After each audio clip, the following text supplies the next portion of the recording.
Hello, everyone, and welcome to another great speaker series Zoominar hosted by Jason Howell Company. In fact, I think I'm going to start calling these speaker series conversations. Today, we've got a great topic. It's about flexibility and how philanthropy is evolving. And we have not one, but two pretty amazing guests, Hannibal Navies and Julia.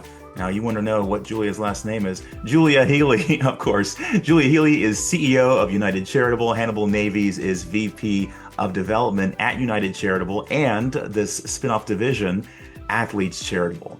So before we ask them questions about flexibility and how philanthropy is evolving, let's just meet Julia, CEO, and Hannibal, VP of Development. And I'll start with you, Julia. Julia, how has your day been so far? Amazing. Amazing. What have you been up to today? So I had a financial advisor meeting today at lunch. So I was in Reston. So that was incredibly exciting and looking over our marketing materials for our upcoming speech that I'm giving in San Diego. So I'm excited. Awesome. Awesome. And we'll switch over to Hannibal. Hannibal, how has your day been so far? Day has been packed and busy already. Been on the phone talking to agents, been on the phone talking to athletes, and most importantly, working on some proposals and some big things coming for Athletes Charitable coming up soon. So day's been pretty full, and we're just getting started. Agents, athletes, not a bunch of financial advisors. You've got sort of more of the the fun, action-packed gig.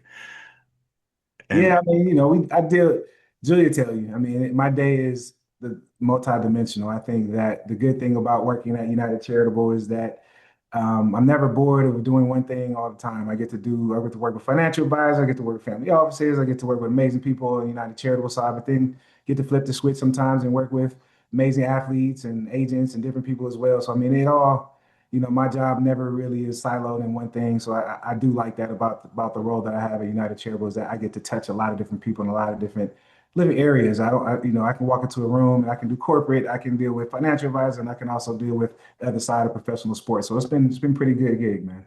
I'm sure Julia and the whole team at United Charitable is happy to have you. I'm happy to have you here as a member, I wouldn't say panelist, but really just as a guest Yes. here Yes. for this conversation because there is so much going on with philanthropy, especially in this new administration, and it's going to be great to get both of your viewpoints on how that is all changing.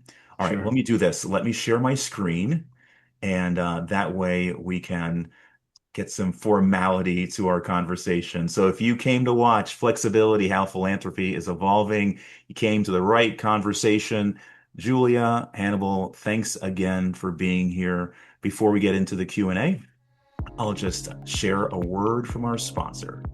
So our sponsor, of course, is the Jason Howell Company. We are a family wealth management firm serving parents who have at least $1 million to invest. We serve them by helping them stop procrastinating, worrying about spoiling their kids, and really start making a sustainable impact in their lives and in the communities that they care about. We don't do this alone. We work with strategic partners, partners like Hannibal and Julia and many others, and we focus on sustainability throughout the entire, I guess, conversations and sets of goals that we have, whether it be with the family or whether it be with the actual investing. For more about the Jason Howell Company, just visit us at jasonhowell.com. All right. And let's get to the backgrounds of these two pretty exciting, pretty impactful folks. Julia, just before we started hitting the record button, you talked about going to AU. What blasted you off from accounting and finance to coming into the philanthropic world and kind of dominating since now you are the CEO of a pretty interesting organization and you've been here for quite a while? It's funny because when I left college, I decided that I wanted to be a financial advisor. And so that's where I actually started my career with a degree in finance and accounting. And I was like, I'm going to, help people reach their financial goals. And I did that for about 3 years. And I decided I wanted to go back for my MBA. So I thought if I was going to go to school and work at the same time, that I would take an easy job. And I thought Yeah, there profit you was go. an easy job. And so that's kind of what brought me into the nonprofit space, not even thinking at all about what it could be or what it could entail. So it was kind of accidental Yeah. that I started serving in this space. And as you climbed, the ladder of this space, and as you started interacting with others, and whether it was easy or not, what's made you stay? Because your leadership experience plus the degree could have had you segue into a leadership position in an accounting department anywhere along the way. I think it's what we do. Really helping clients reach their goals around philanthropy, it's impactful. We can make a difference in a family. We make a difference in individuals. We help give back to the community. And, since 2010, United Charitable has put over $100 million into the charitable industry through our donor advised funds. And Wow. I just think how impactful that has been. And it's fun, right? I love doing all the back office compliance and accounting, mapping everything and making sure everything is legal and correct. Right. I love inspiring people to reach their goals. I mean, I feel like each one of us was put something inside us of what we need to fight for, what we need to create change around. And I love supporting our clients around that. Well, I thought you were going to keep going there. Come on, tell us Oh more. no, you got It the must streak it must up. be great though, having that accounting background and being able to navigate the details, the legality, the regulation of nonprofits, and yet have Well, the personality, right, to go in and bring yeah. in But I causes. actually think it's more of I really do respect financial advisors and what they can bring to clients and how they can create change. And so we support about 80 different financial advisors at United Charitable, and I get to see how they all help their clients, how they all bring up the charity conversation or all of that, how you leave a legacy. So I think it's pretty incredible, like Hannibal said, that we get to change our hat so much that we get to one day Hannibal, a client's trying to donate, right? Like real estate and then appreciated stock. Now we have partnerships and now it's like, oh, wait, okay, like insurance policies and it's never the same thing. And each client journey is incredibly different and it's fun. Well, I'm sure the entire community that you're serving, even though now you're based in Ashburn, not Tyson's, is happy that you're around since you serve people, the United Charitable, probably around the country. Am I right? Correct. We're national. I figured as much. All right, let's get a little background of Mr. Navies.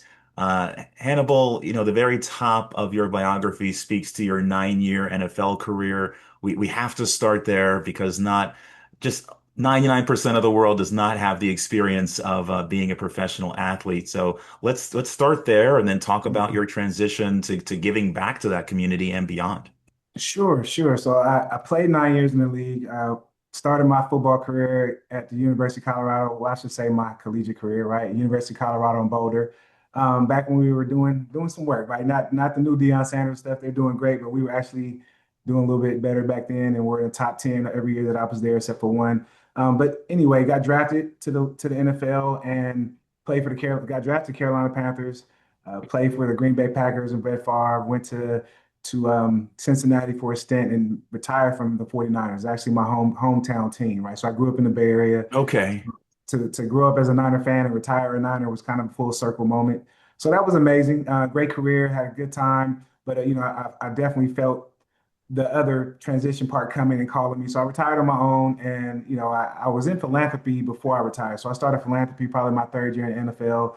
Started doing it, started getting into it, started getting the hard knock lives of philanthropy and how it works and the do's and don'ts, and doing well, creating impact, but also making mistakes and doing things I need to do better. Right. So did that. Retired, started, continue my nonprofit, continue my business, and 360 Sports Academy and leadership development through athletics is what I started next. And that is what led me to, is really in my philanthropic journey, but it also led me to the NFLPA, to Trust, where they came searching me out to really come in and start and build a division called the Trust of the NFLPA that help current and former players transition from the NFL. So I did that for a very long time and was at the front end of an industry that I would say transition of professional athletes that wasn't around at the time. So we're building a plane in the air, so to speak. But yeah, I mean that's what that was my world, right? Even Yeah. the trust was a nonprofit, so it's always been my world to be in that space. And United Charitable was my next calling, and it was something that I have been wanting to do for years and didn't know about the structure of a fiscal sponsor program or a donor advised fund, didn't know they even existed. Met Julia and some great relationships through relationship building. And we started our journey, and just our love for philanthropy just led us to really talking about the next steps and the possibilities of a athlete um, division or just an athletes for a service for athletes, right? What does that look like? And then that's, how I ended up at United Charitable and came on board and believed in what United Charitable was doing. They were doing great work across the country. And I felt that it was not only something that I could be involved in and help grow United Charitable, but something that I felt it was my duty to get this to more athletes and help them be more successful and create more impact. And Julia, that's something that she believed in as well. Is like, she's helping I should say the non-athlete be successful in philanthropy, and she understood that the platform that athletes have could really, exponentially grow on the athlete side once continued done right. So this has been a journey. We're still on it. We're having successes at it. We're watching young athletes fulfill their dreams of philanthropy and giving back, and just to see that is something that we really appreciate at United Charitable. And from what I'm reading too, it's not just your personal experiences that you started passing down in 360 Sports Academy and talking to athletes now. I mean, you also had some pretty cool names in your education space for this transition. The Wharton School, the Transitioning with Success program, and I Yeah, imagine the Harvard Business School entrepreneurship program helped you really absolutely. be able to be a leader in this space as well. Absolutely. I am a business junkie. I love business. And the reason, one of the reasons I love Athletes Charitable, United Charitable, because we're giving the infrastructure to a social entrepreneurship. We're giving them the back end of a business that they can go out and create their own social business doing what we do. So yes, Harvard opened a whole new kind of realm of understanding and light to me. Going to Wharton, it did as well. I also did a stint at Columbia University in their business school, UCLA, and George Washington. So I just love getting as much information I can around business and understanding those things. So yes, I love bringing that to the table. Julie, I thought nonprofits was just about being a nonprofit, not getting all this business education. Why do you both have MBAs? Yeah, because I think that's kind of like the funny part about it is that, the not average lifespan of a nonprofit is 3 to 5 years. And Uh-huh. Hannibal and I approach nonprofit as a business. It is a business. Like the Yeah. only difference is that we don't pay taxes on the revenue that we earn. So we still need to create something that's sustainable, that's meaningful, that has pricing strategies, that does all the things that we need to do. We're incredibly regulated, right? So just think about the 990, all the things that we need to do to stay compliant, to register to every state to solicit. I mean, it's a ton of work, but it's definitely running a business, not Not anything else. not just hopes and prayers, Yeah, right? exactly. Well, good. You've obviously exemplified the sustainability, which is a big deal for us as our firm. We love sustainability and we love supporting that. We're going to take a step back. This is the list of questions I have for you. Other things may come up in our conversation, but let's step back from United Charitable and just talk about where we are today, the challenges that you are seeing. And we'll start with you, Julia, for charities in 2025. So I think the biggest thing that kind of charities had to roll with at the beginning of this year was a lot of the cancellation of federal grants. I think that that was something that came out of left field for some people, and that nonprofits that really relied on these federal grants Yeah. to pivot and figure out other strategies to figure out how to really still meet their needs. And is that the only sort of bit of friction you're seeing for charities? What else is out there that's becoming more and more of a challenge as the donor, the donee community kind of goes out there and tries to wrestle things up? Yeah, I also think inflation has been a huge issue. Things are costing more than they used to cost in the past.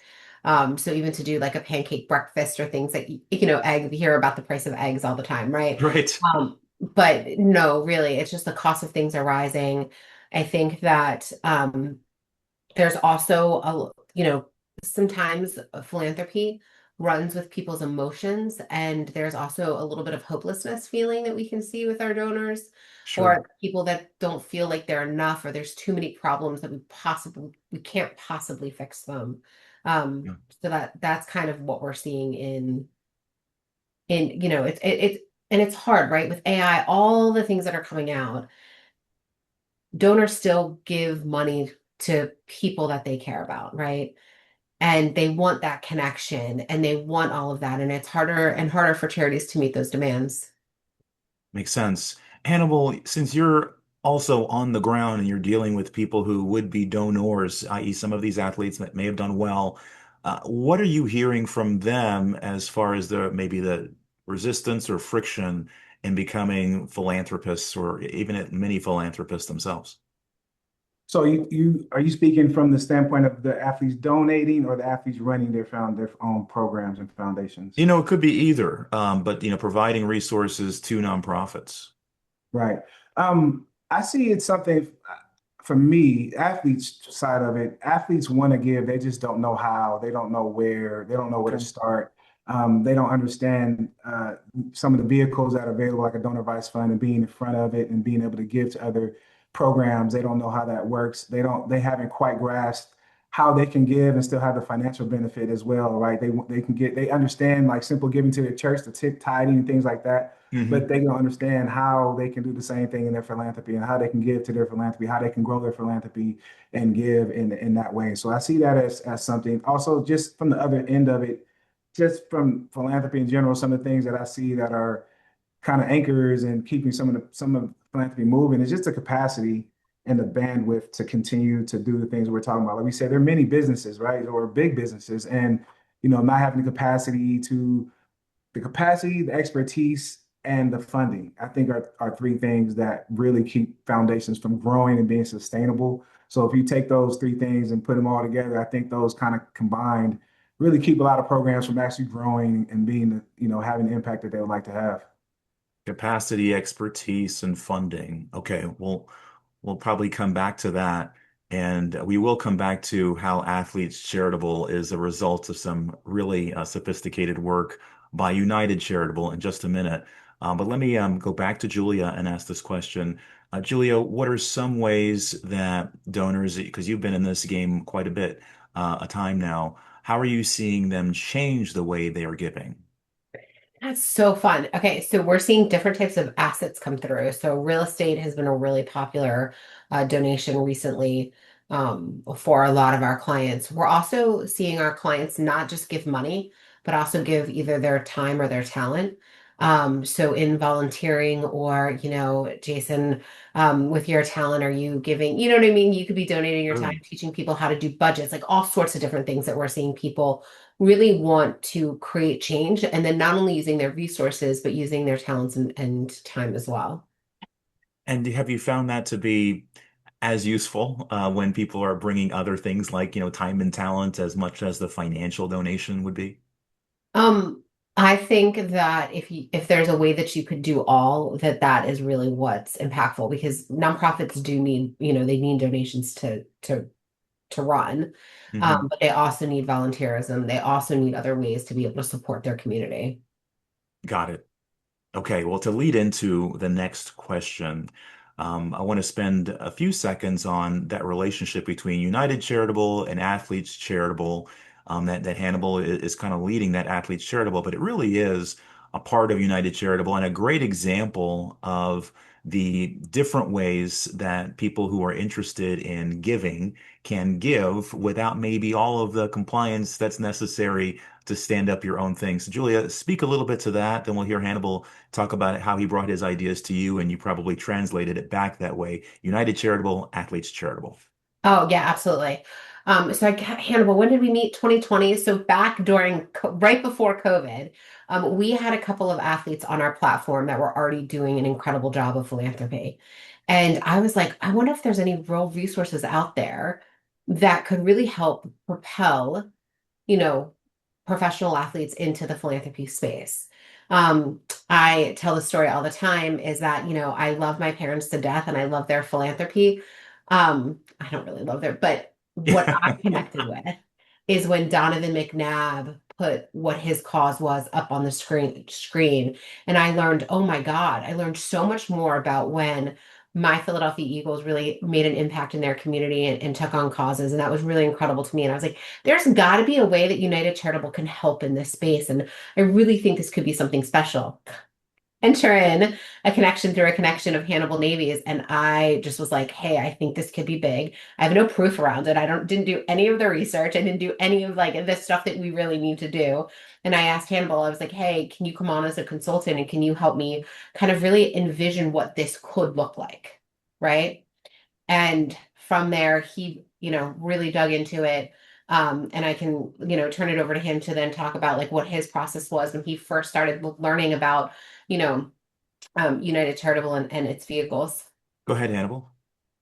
Try not to be long-winded. The process really was coming in initially and just understanding United Charitable. And that took a while because it's such a big engine and does so many different things and so complex that I had to talk to the clients, I had to talk to the staff, I had to, talk to different people and understand how United Charitable services people, what are their weaknesses, what are their strengths, and how do they go about doing what they do. And so it was very eye-opening process because what United Charitable does and what the clients were saying that they do is something I never didn't even know existed, to be honest with you. I've been in philanthropy at that point in time over a couple of decades, and I had never heard of a fiscal sponsor program, didn't understand what a donor advised fund did and how they could relate to athletes. And so going through this process, I learned so much and I was just kind of blown away. I was a little bit jealous that I hadn't heard of this before, to be Wait, honest wait a with second. you. Why were you jealous? Because I'm a retired old man now, and I was a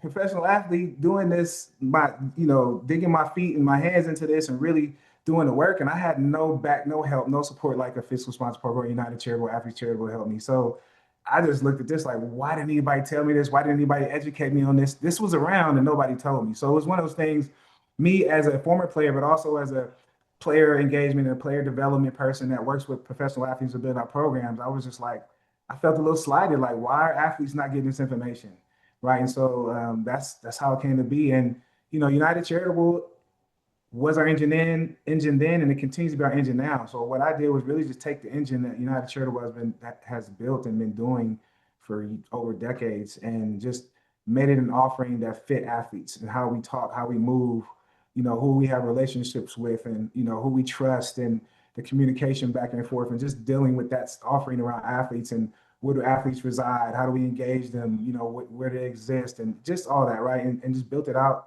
around that, built a specific offering around professional athletes and philanthropy with the resources and services that United Charitable already has. So we just customize them around that, and that's where we are today. That's a great story. Julie, I want you to lean into the specifics of that now for the people that might be watching, because what United Charitable does is unique, even for people who've been involved for a number of years. They wouldn't have heard of it. Tell us the difference between working with United Charitable with fiscal sponsorships versus starting up my own nonprofit. That's great. So when you have to start up your own nonprofit, not only do you have to register in this, register with the state, you also then have to apply to the federal government for your exemption, right? You also have to Yeah. register in every state. You also have to have bylaws and get an advisory board and start a bank account and a website and do all your mission statements and all of that kind of wonderful stuff. You need to find a way to collect the donations. Um, and what we do is we really simplify all of that in the sense that you become a project of United Charitable. United Charitable has over 650 projects at this time. Wow. And you can be up and running within 2 to 3 weeks. You get your giving pages, you get everything right off the bat of what you need, like technically to run a nonprofit. You still have to create your mission, you still have to create your programming, you still have to do the thing, advocate for your cause, you still have to talk to donors, all of the things that nonprofit leaders want to do, which is really advocate and create programming. And then you get to leave behind all of the accounting and registration and compliance. You get to leave that behind and leave it to United Charitable. The accounting, everyone wants to just leave that behind. I was an Mhm. accounting major. I feel your pain, but I also feel your sense of purpose and the opportunity to serve like any cause because you have the skills of accounting. But just most people don't want to do it. So that's really neat that instead of dealing with all of that business stuff, I can partner with United Charitable, and apparently 650 other organizations have done this. And I can have Jason Howell Company, superstar fiscal responsibility Absolutely. program, and powered by you guys. But I go out there with that moniker, and people can donate to it, the whole thing. Yeah. And we're seeing a lot of corporations. It's like such an uptick right now. Corporations are coming to us to do a lot of their charitable giving plans or Okay. programming. And so that's really cool as well, because we're seeing not only individuals, professional athletes, but we're seeing corporations really want to make a difference in their community. No, that's wonderful, and it's something that so many people have not heard of before. You weren't the only one, Hannibal. No, that's for sure. So we talked about fiscal sponsorship a little bit. Hannibal, you've mentioned donor advised funds a couple of times. Can we spend a few seconds on donor advised funds and any other type of vehicles that United Charitable might be expert in? And we can start with you, Julia. Awesome. Well, the donor advised fund is really our specialty, not that fiscal sponsorship isn't. But donor advised funds, we really help families and individuals and corporations create their giving strategy. With the donor advised funds, you can donate money into the fund. It can be separately managed by an investment advisor, just like you, Jason. You manage a couple on our Just platform, like I should me. say. Yeah. Um, and and then you're able to gift to 501(c)(3)s, educational institutions, as well as religious institutions.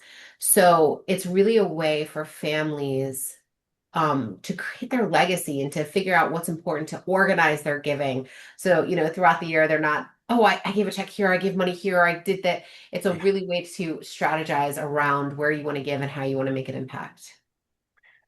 And when it comes to donor advised funds, of course, there is a interesting tax benefit that I'm sure you communicate with your clients about. We certainly do. As partners with United Charitable and utilizing some of what you do, you want to speak a little bit to that tax opportunity? Sure. So the cool thing about donor advised funds is that you get the tax benefit right when you make the gift. So let's say you made a gift of $50,000, you put it into the donor advised fund, you would get that $50,000 deduction right away. Then you're able to gift that 50,000 over the next 5 years, 10 years.